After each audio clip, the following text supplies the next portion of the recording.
Letzte Woche startete die Weltklimakonferenz COP28 in Dubai, wo auch Papst Franziskus als erster Papst in der Geschichte, seit es Klimakonferenzen gibt, teilnehmen wollte. Krankheitsbedingt musste er jedoch dieses Vorhaben kurzfristig absagen. Hier seine Videobotschaft zur Einweihung des ersten COP28 Glaubenspavillon. Hermanas, los saludo cordialmente y siento mucho peso no poder estar con ustedes. Confío al cardenal Parolin las palabras que hubiera querido dirigirles. Quisiera decirles gracias.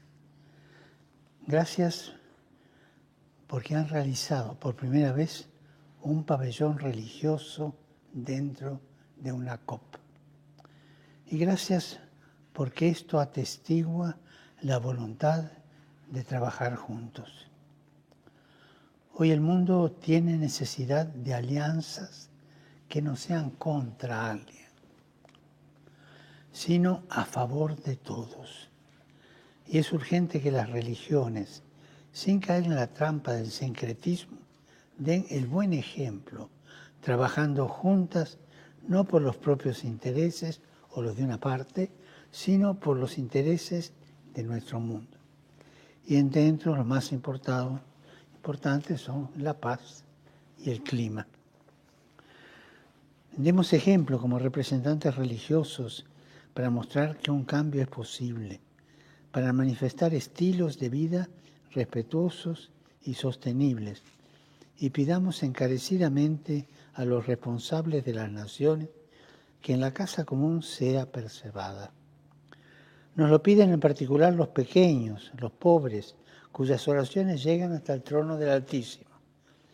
Por el futuro de ellos y el futuro de todos, custodiemos la creación, protejamos la casa común y vivimos en paz y promovamos la paz.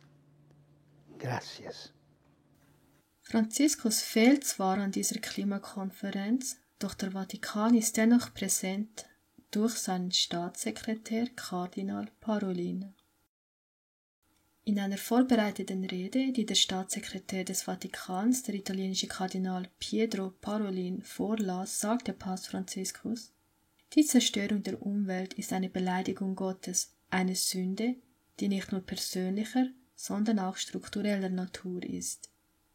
Er nennt die Zerstörung der Umwelt eine Sünde und eine Beleidigung Gottes.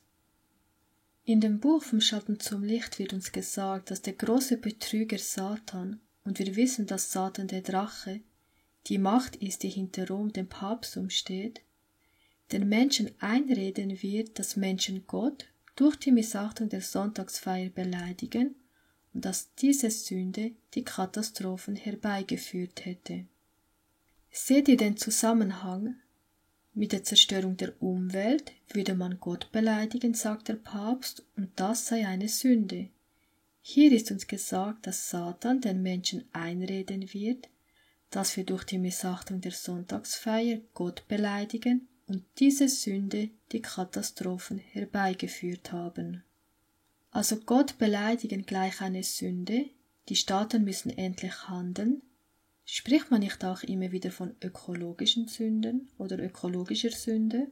Und hier, durch den Geist der Weissagung, dürfen wir die Gefahr hinter dieser Agenda erkennen, nämlich Satan steckt dahinter.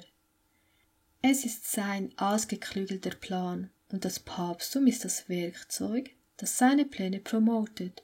Und es geht um ein Sonntagsgesetz. Was sind nun oder was ist denn eigentlich eine ökologische Sünde? Die Times of Malta von 2015, das war das Jahr, in dem Franziskus seine Enzyklika Laudato Si herausbrachte, schreibt hier, was alles zu einer ökologischen Umkehr gehört. Also wenn es ökologische Sünden gibt, braucht es auch eine ökologische Umkehr. Darunter versteht man zum Beispiel, eine ökologische Umkehr bedeutet auch, anders mit der Zeit umzugehen, sowohl als Einzelne als auch als Gesellschaft. Wir müssen den Rhythmus der Zeit wieder entdecken, den Wechsel zwischen Arbeit und Ruhe, mit dem Sonntag als gemeinsamen, wöchentlichen Ruhetag.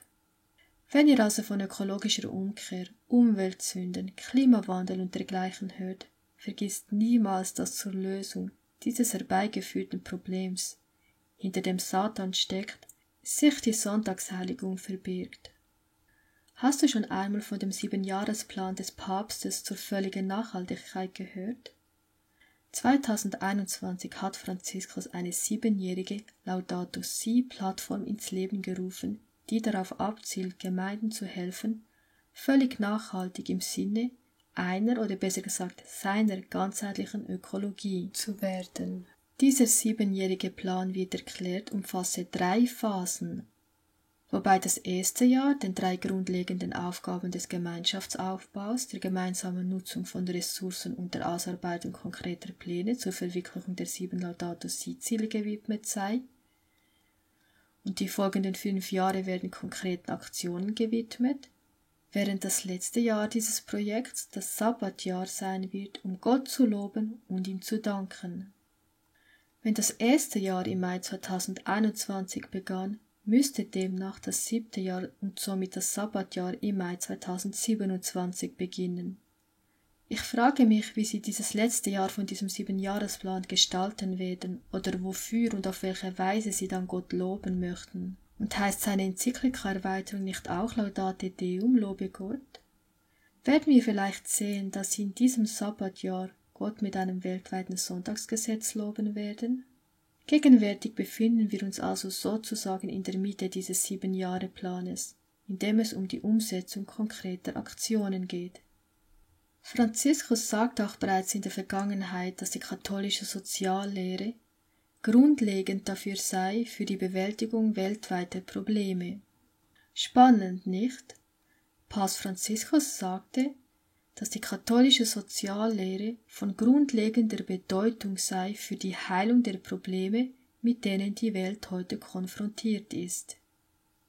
Die Kirche habe im Laufe der Jahrhunderte und im Lichte des Evangeliums, sagen sie, einige soziale Prinzipien entwickelt, die grundlegende Prinzipien sind, die uns helfen können, vorwärts zu kommen und die wir brauchen, um die Zukunft vorzubereiten. Nun, zur Soziallehre der katholischen Kirche gehört zum Beispiel auch, dass sie sagen, dass öffentliche Autoritäten die Pflicht haben, darauf zu achten, dass die für die Ruhe und den Gottesdienst bestimmte Zeit den Bürgern nicht aus Gründen der wirtschaftlichen Produktivität entzogen wird. Mit Rücksicht auf die Religionsfreiheit und das Gemeinwohl aller müssen die Christen sich dafür einsetzen, dass die Gesetze, die Sonntage und die anderen liturgischen Feste als Feiertage anerkennen. Und auch hier, Christen sollen darauf hinwirken, dass die Sonntage und kirchlichen Feiertage als gesetzliche Feiertage anerkannt werden, wobei sie die Religionsfreiheit und das Gemeinwohl aller, die eben nicht Christen sind, könnte man sagen, zu achten haben. So fordert Papst Franziskus, dass die COP28 und die UN-Gespräche einen Wendepunkt in der Klimakrise darstellen sollen. Spannend ist auch, was der Direktor von CAFUD, der Katholischen Agentur für Entwicklung in Übersee, am Ende des Artikels schreibt. Staats- und Regierungschefs der COP28 müssen dem Aufruf des Papstes Folge leisten. Der Papst habe eine klare, dringende Botschaft übermittelt, die sich direkt an diejenigen richtet, die die Klimakrise verursachen und über das nötige Geld verfügen, um etwas zu bewirken. Die Botschaft von Franziskus käme genau zum richtigen Zeitpunkt, da wir mit den Diskussionen über eine globale Bestandsaufnahme beginnen. Diese Diskussionen müssen eine Gelegenheit für Führungskräfte sein, seinem Aufruf zu folgen, nicht zu einer teilweisen Veränderung, sondern zu einer neuen Art, gemeinsam Fortschritte zu machen und sich für eine Kultur des Lebens gegenüber einer Kultur des Todes zu entscheiden. Wenn du mitmachst, setzt du dich für eine Kultur des Lebens ein. Wenn du es aber jedoch nicht tust, für eine Kultur des Todes. Also nur 2 Möglichkeiten. Ich frage mich, wie könnten der Menschheit katholische Prinzipien dienlich sein, wenn wir doch aus der Vergangenheit wissen, dass die Oberherrschaft Roms die Menschen nur unterdrückt hat? Leben sie nicht in Armut und Angst? Wieso will die Welt wieder zurück unter das Joch des Papsttums? Wenn wir die Geschichte studieren würden und sehen, wie Menschen damals für ihre Gewissensfreiheit verfolgt wurden, von eben dieser Macht, die sich nun als Retter und Stimme zum Heil der Probleme dieser Welt den Menschen präsentiert, dann würden wir doch nicht im Traum daran denken, uns wieder dieser Macht und ihren Lehren unterzuordnen. Doch nicht vergebens spricht Offenbarung 13 davon, dass die Wunde dieses Tieres wieder heilen würde. Ich kann nur jedem empfehlen, dieses Buch zu lesen. Bitte tappt nicht in diese Falle der Klimaagenda hinein, denn sie wird jeden zurück unter die Macht Roms bringen, während er meint, es ist etwas Gutes. Lasst euch nicht täuschen, Satan ist schlau und er geht umher wie ein brüllender Löwe, um zu sehen, wen er verführen kann. Möge Gott uns dabei helfen, auf seiner Seite zu stehen, um nicht getäuscht zu werden. Gottes Segen wünsche ich dir.